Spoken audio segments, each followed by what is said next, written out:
여러분 안녕하십니까? 뉴스데스크 강원입니다. 신경호 강원도 교육감이 강원특수교육원 설립 지역을 모레 발표합니다. 춘천과 원주, 강릉이 치열한 유치 경쟁을 펼치자 강원도 교육청은 새 지역의 본원과 분원을 모두 설립하는 방안을 유력하게 검토하고 있습니다. 신 교육감은 모레 기자회견을 열고 특수교육원 설립 지역과 함께 운영 방향과 기능, 개원 시기 등을 발표한 뒤 설립 지역 내 구체적인 위치를 결정할 예정입니다. 오늘 낮 11시 59분쯤 홍천군 서성면의 한 비닐하우스에서 불이 나 주변 야산으로 옮겨붙었습니다. 산림당국은 인력 100여 명과 장비 19대를 동원해 1시간 만에 불을 껐으며 이 불로 산림 0.2헥타르가 탔습니다. 지난 24일부터 원주와 영월 정선에 건조주의보가 사흘째 이어지는 등 영서 지역에서 산불 위험이 커지고 있으며 산림청은 오늘 오후 3시를 기해 동해안 6개 시군 등을 제외한 대부분 지역의 산불 재난 국가 위기 경보를 관심에서 주의 단계로 상향했습니다. 최대 15cm 가까운 눈이 내린 영동 지역에서는 산간을 제외하고 도심과 해안가의 눈이 빠르게 녹았습니다. 지적장애나 자폐성 장애를 가진 성인 발달 장애인들은 몸집은 크지만 지적 수준은 어린아이 수준에 머물러 가족들이 돌보기에는 여간 어려운 게 아닙니다. 그래서 정부가 성인 발달 장애인을 대상으로 주간 활동 서비스를 제공하고 있지만 참여도가 높지 않습니다. 왜 그런지 이승현 기자가 취재했습니다. 지난해 문을 연 발달장애인 주간활동 지원센터입니다. 성인 발달장애인들이 모여 우쿨렐레를 배우고 있습니다. 20대 초반부터 50대 후반까지 나이대도 다양합니다. 강원도에는 이런 주간활동 서비스 센터가 모두 26곳이 있습니다. 하루 최대 8시간 동안 다양한 활동을 할 수 있지만 참여도는 그리 높지 않습니다. 지난해 7,600명의 강원도 성인 발달장애인 가운데 고작 4%인 300명이 참여했습니다. 발달장애인 센터가 생겨도 그 부분을 알고는 있지만 적극적으로 홍보를 하거나 그런 부분이 활동지원센터를 운영할 서비스 기관이 부족한 것도 문제입니다. 인구 3만 명의 인제구는 20명의 발달장애인을 모집했습니다. 하지만 인구가 비슷한 정선구는 위탁기관이 없어 한 명도 모집할 수가 없었습니다. 발달장애인 주간활동 서비스는 보편적 복지 정책임에도 불구하고 현실적으로는 사실 강원도 내에서는 장성한 발달장애인을 돌보는 일이 힘들고 수익도 크지 않다는 인식 때문에 위탁 운영을 하려는 민간 사업자가 적은 겁니다. 거기에다 지자체에서 서비스 제공기관을 발굴하려는 노력도 부족하다는 것이 부모들의 입장입니다. 시군의 수요 조사를 통해 사업량을 확정하게 됩니다. 읍면동 직원들 같은 경우는 다양한 업무를 맡고 있다 보니까 신규 이용자 발굴에 전념하기가 어려운 실정입니다. 정부는 올해 주간활동 지원 서비스 시간을 40시간 넘게 늘렸습니다. 하지만 성인 발달장애인을 위한 돌봄기관조차 구하지 못하는 현실을 바꿀 대책은 내놓지 못하고 있습니다. MBC 뉴스 이승현입니다. 시민들의 자발적인 노력으로 시작돼 정부 공모사업까지 선정된 원주 아카데미 극장 복원 사업이 위기에 처했습니다. 민선 8기 집행부가 전면 재검토에 들어갔기 때문인데요. 복원 필요성을 알리기 위해 시민들이 다시 한번 나서고 있습니다. 공기만 기자가 취재했습니다. 손에 손을 잡고 인간띠로 극장을 둘러싼 사람들. 아카데미 극장을 지켜주세요. 시민들과 극장에서의 추억을 공유하고 앞으로 원주를 대표하는 문화공간으로 활용됐으면 하는 바람을 시민들에게 알리기 위해 마련된 행사입니다. 과거로부터 지켜온 이 공간이 앞으로 다른 사람들에게도 다른 시민분들에게도 함께 문화와 향유를 공유할 수 있는 그런 공간이 되었으면 좋겠습니다. 모두 힘써주세요. 전국에서 원형이 가장 잘 남아있는 옛 단관극장을 잘 보존하고 활용할 수 있도록 시민들의 동의를 구하는 게 목적이지만 보존 사업을 재검토하겠다는 원주시를 압박하는 측면도 있습니다.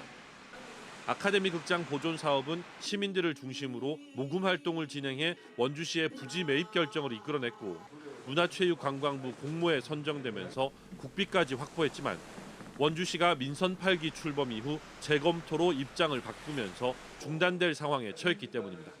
우리 평원로를 살릴 수 있는 그런 공간이 될 거라고 기대를 하고 있었는데 시장님이 바뀌니까 이거는 완전히 또 엄청난 일이 일어난 거예요. 그래서 너무 지금 안타까운데 특히 원주시가 현장 방문, 간담회 한 번 없이 재검토 의견을 제시한 인수위원회 의견을 그대로 수용했고 이 같은 문제가 의회에서 제기된 후에도 시민 의견 수렴 없는 내부 검토만 하고 있다고 지적했습니다. 이 주민들과 시민들과 이거를 추진하려는 위원회와 분명히 약속을 했습니다.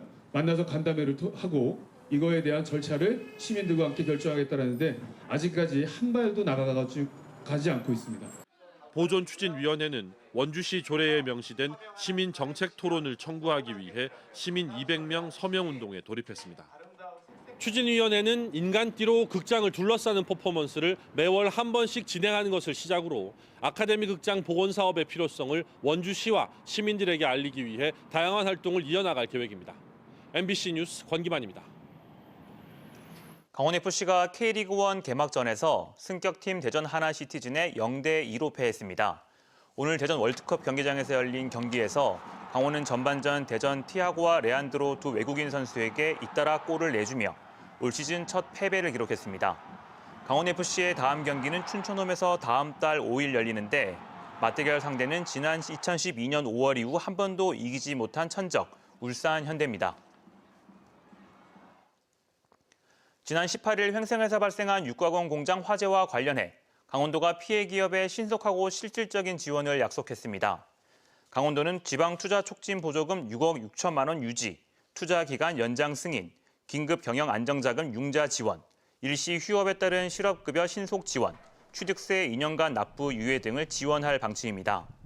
도내에서 가장 큰 육가공 업체였던 해당 기업은 지난 화재로 공장 건물과 물품 등이 모두 불타 업체 추산 300억 원가량의 피해를 입었습니다. 오늘 저녁 6시 기준 도내 코로나19 신규 확진자가 133명 발생했습니다. 지역별로는 원주 38명, 춘천 27, 강릉 20, 속초와 영월 8, 홍천 7, 철원 5, 동해와 인제 3명 등입니다. 한편 도내 코로나19 누적 확진자는 89만 7천여 명으로 지역별 전체 인구 대비 확진자는 화천 94%, 인제 69, 춘천 63, 원주 60, 강릉 58% 등으로 나타났습니다. 3월 한 달 동안 도내 접경 지역 5곳에서 지역 내 소비 촉진을 위한 군 장병의 외출 외박이 확대됩니다. 강원도는 도내 접경 지역에 있는 군부대와 협의해 3월 한 달 동안 고성, 인제, 양구, 화천, 철원 5곳에 있는 군인 8만여 명을 대상으로 외출 외박 확대와 주중 간부 회식, 사병 외식을 추진하기로 했습니다. 강원도는 이에 맞춰 군 장병 우대업소를 기존 800여 곳에서 1000여 곳으로 확대하고 자율 할인업소도 운영할 계획입니다. 강원도 일자리 재단이 미취업 청년들의 노동시장 조기 진입을 지원하기 위해 내일부터 3주간 청년 취업준비 쿠폰 지원 사업 참여자를 모집합니다. 청년 취업준비 쿠폰 지원 사업은 18세에서 39세까지 미취업 청년에게 월 50만 원씩 최대 6개월 동안 취업준비 쿠폰을 지원하는 사업입니다. 취업준비 쿠폰은 교육비, 교재 구입비, 면접활동비, 자기개발비 등으로 쓸 수 있습니다. 강원도는 지원 대상의 중위소득 기준을 150% 이하에서 180%로 대폭 확대했습니다. 만명단 산업재해로 사망한 사람의 비율인 사망 만인율이 전국 17개 시도 가운데 강원도가 가장 높은 걸로 나타났습니다. 고용노동부는 2021년까지 3년 동안 강원도에서 산업재해로 43명이 숨져 사망 만인율은 0.84로 전국 17개 시도 가운데 가장 높다고 밝혔습니다. 뒤로는 경북 0.74, 전남 0.73, 충남 0.67 순으로 특히 강원과 경북에서는 벌목 작업을 하다 숨지는 사고가 많았습니다. 노동부는 노동자가 일하다가 숨지는 사고를 막기 위해 지자체별 산재 예방 조례와 산재 예방 추진 실적을 재난관리평가에 반영할 방침입니다. 속초시가 전국 지자체를 대상으로 한 2022년 교통문화지수평가에서 인구 30만 명 미만 49개 지자체 가운데 3위에 선정돼 A등급을 받았습니다. 국토교통부에서 주관하고 한국교통안전공단이 실시한 평가에서 속초시는 운전 행태 부문에서 전국 2위, 보행 행태에서도 대부분 지표가 상위권을 기록해 교통안전의식 수준이 높게 나타났습니다. 다만 교통안전실태 부문에서는 다소 저조해 올해 민관협의체 구성, 시설물 확충 등 교통안전문화 개선에 나설 계획입니다. 2023 강릉 세계 합창대회 열기 확산을 위한 전국 순회 합창 경연 대회가 시작됐습니다. 이번 주말 강릉 아트센터를 시작으로 다음 주엔 서울과 대전, 다음 달 10일부터 12일까지인 부산과 광주, 그리고 4월 22일엔 다시 강릉에서 권역별 한 팀씩이 나오는 K-보이스 특별 콘서트가 열립니다. 이번 대회엔 지역별로 40팀에게 등록 참가비를 무료로 지원하며 강릉 세계 합창 대회는 7월 3일부터 13일까지 강릉과 DMZ 박물관 일대에서 개최됩니다. 정부의 부동산 규제 완화에도 불구하고 강원도 아파트 매수 심리가 7주 연속 내려갔습니다. 한국부동산원에 따르면 2월 20일 기준 강원도 아파트 매매 수급 지수는 83.8로 지난주보다 하락했습니다. 뉴스를 마칩니다. 고맙습니다.